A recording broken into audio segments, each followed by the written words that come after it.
A CESAB, Secretaria de Saúde do Estado da Bahia, confirmou 2 mortes por botulismo no estado. 6 casos foram confirmados agora em 2024.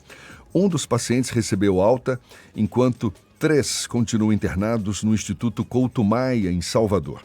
De acordo com uma investigação epidemiológica, 4 dos internados teriam ingerido mortadela de frango no dia anterior ao aparecimento dos sintomas. A CESAB investiga se o alimento estaria contaminado. Sobre as características da doença, quais são os riscos ao organismo humano, a gente conversa agora com a médica infectologista Clarissa Cerqueira, nossa convidada conosco aqui no Issa Bahia. Muito obrigado por aceitar nosso convite. Bom dia, doutora Clarissa. Bom dia, Jefferson. Bom dia a todos. Um prazer estar aqui com vocês de novo. Prazer todo nosso. Primeiro, deixa eu te perguntar, e me corrija se eu estiver enganado, mas me parece que os sintomas iniciais desse botulismo podem ser confundidos com outras condições de saúde, ou seja, a importância do diagnóstico precoce é o principal desafio nesse momento? Exatamente. O diagnóstico precoce é fundamental, porque a gente está falando de uma doença que começa com o quadro de uma paralisia, que começa assim da cabeça e vai evoluindo de forma de cima para baixo. E o grande problema é chegar no pulmão. Mas até chegar no pulmão, o paciente vai apresentar uma turvação visual, pálpebra caída. Então tem que ficar atento, porque nesses primeiros sinais a gente tem que procurar logo o serviço de saúde para a gente evitar a progressão da doença. O que é, afinal, o botulismo e o que provoca essa doença?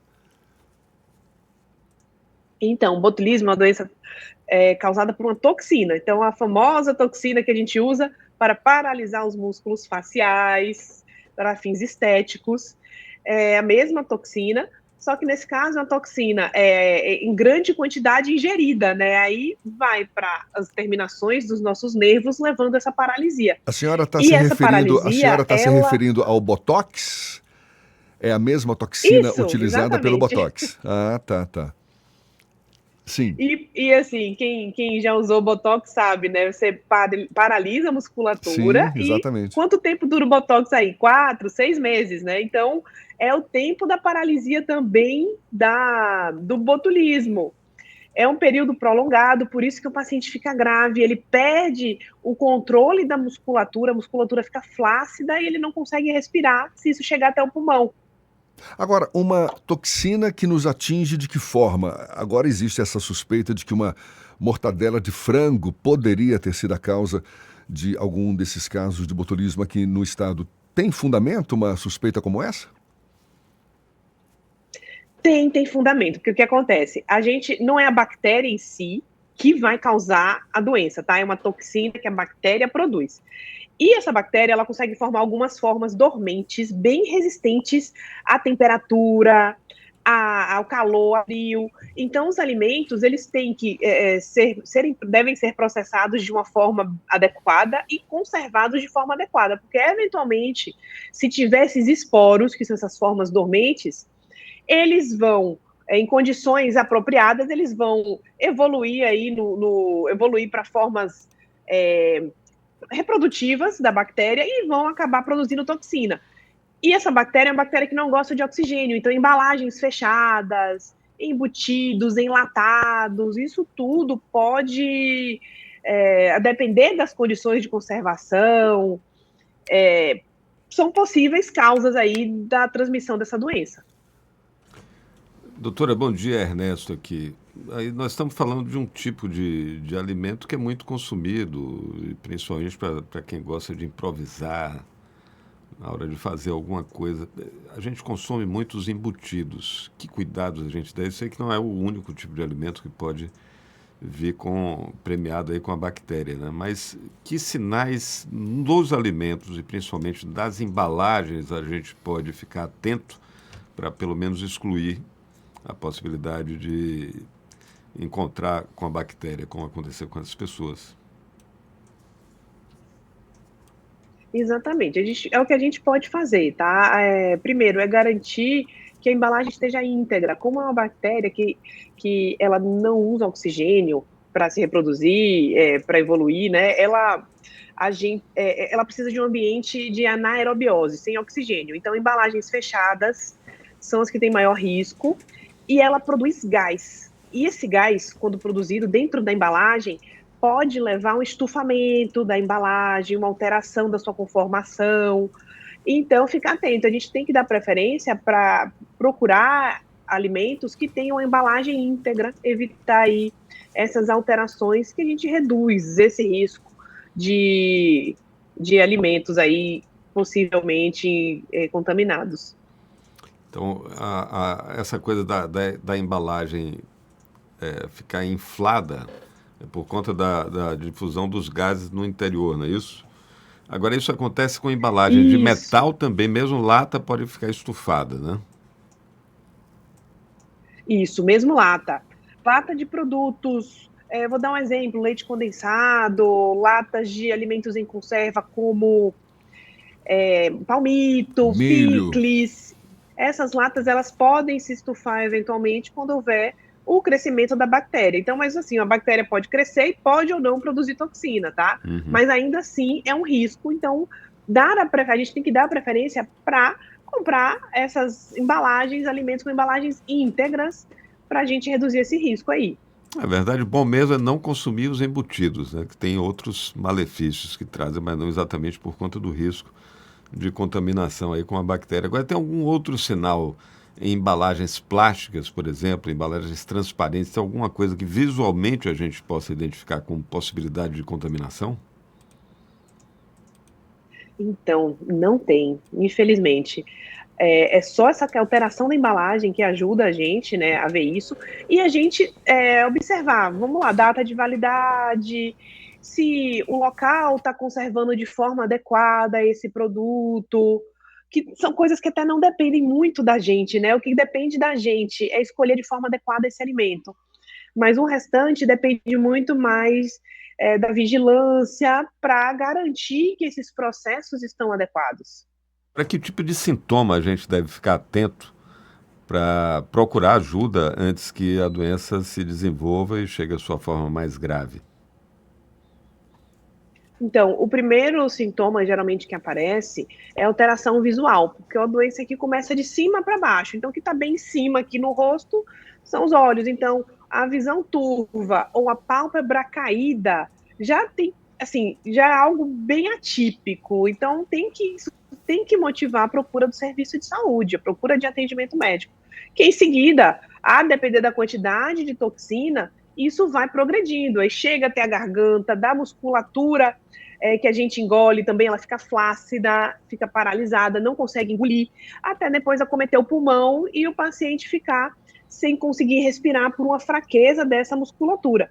E lembrando que isso tudo não dá febre, tá? A febre não é comum, não acontece nesses casos, e durante toda a evolução, o paciente, ele fica alerta como assim?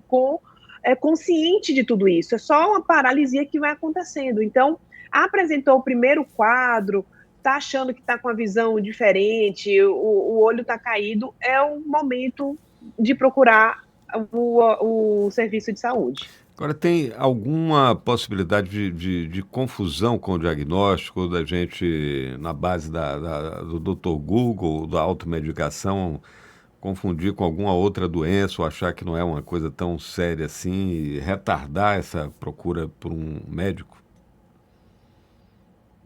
Olha, assim, é um quadro bem característico, tá, do botulismo, porque, como eu falei, é uma doença que tem evolução crânio-caudal, vai de cima para baixo.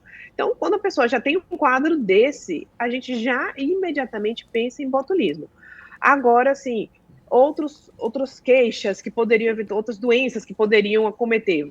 Um AVC. Ah, mas um AVC para acometer, geralmente é de um lado só, não é dos dois lados. Então, tem algumas dicas que a gente vai avaliando para descartar, mas geralmente, tendo disponível um paciente desse, a gente faz diagnósticos diferenciais, a gente já faz uma tomografia de crânio também, porque vai chegar com um quadro desse que na hora a gente não vai saber o que é, mas a gente vai pensar e investigar outras possíveis causas também. A gente está conversando aqui com a médica infectologista Clarissa Cerqueira sobre o botulismo. essa doença provocada por uma toxina que pode resultar na morte, né, nos casos mais graves. Doutora Clarissa, a gente está falando do botulismo por causa desses casos que foram confirmados pela CESAB, inclusive já com 2 mortes. É uma doença relativamente rara. A gente voltou a falar dela por causa desses casos, ou seja, são casos que raros, chamam a atenção exatamente por isso, ou é uma doença que não, a gente convive com ela e nem sabe direito? Não, é uma doença rara, tanto é que no ano passado inteiro só houveram 2 casos, nos anos anteriores também quase nem caso direito tinha da doença. Então, é uma doença rara e grave, tanto é que a gente observa desses casos, 6 casos confirmados, 2 faleceram, né? Então a letalidade aí de aproximadamente 30%, a gravidade da doença. Então, assim, eu posso dizer que sim, é uma doença rara com essa gravidade aí bem importante. E levando em conta a gravidade da doença, que pode levar à paralisia até a morte, como é que a senhora avalia a prontidão das unidades de saúde no atendimento emergencial, seja em Salvador, seja na Bahia, ou seja, o Estado tem infraestrutura suficiente para atender os casos graves de botulismo de forma rápida e eficaz? Olha, eu acho que pode deixar um pouco a desejar, tá? Essa questão do atendimento.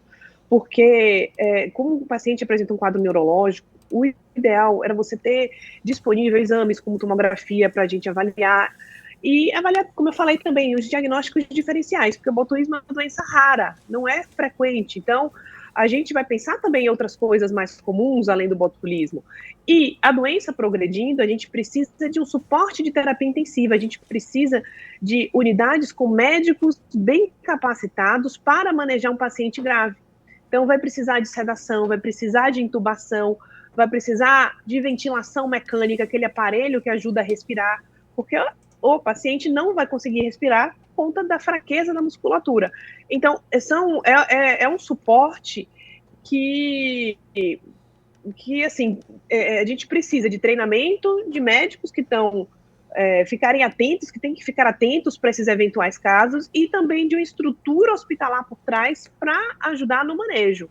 Então, não é só a unidade básica de saúde, isso aí é algo para pelo menos ir direto numa UPA, e da UPA já ser encaminhada de forma rápida para um hospital com a complexidade maior, onde tenha disponível esses exames.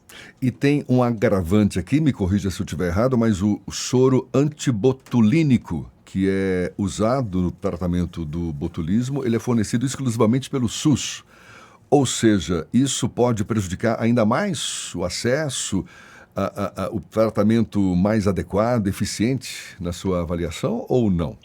Isso. Não, assim, tem os seus lados positivos e negativos, né? O bom é que está amplamente disponível, mas dessa forma concentrada, só alguns pacientes podem ter um atraso em receber essa medicação por conta de logística. Então, é o tipo de soro que ele tem que estar descentralizado, tem que estar mais amplamente disponível para, numa eventualidade, a gente precisar usar.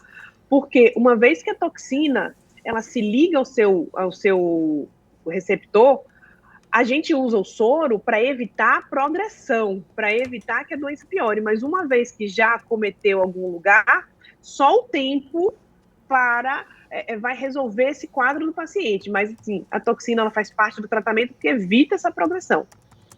E reforçando aqui o cuidado com os alimentos, especialmente esses embutidos que podem estar ali servindo de foco, não é? De disseminação dessas bactérias que provocam essa toxina que provoca o botulismo. Não é isso, doutora Clarissa?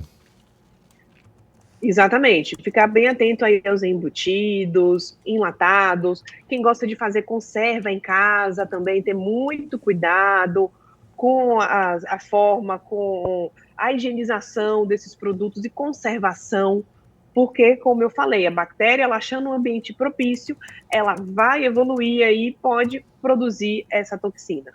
Doutora Clarissa Cerqueira, médica infectologista, muito obrigado pela aula, pela disponibilidade aqui, pela atenção dada aos nossos ouvintes. Um bom dia e até uma próxima. Muito bom dia, pessoal, e até a próxima. Agora 7:17 na Tarde FM.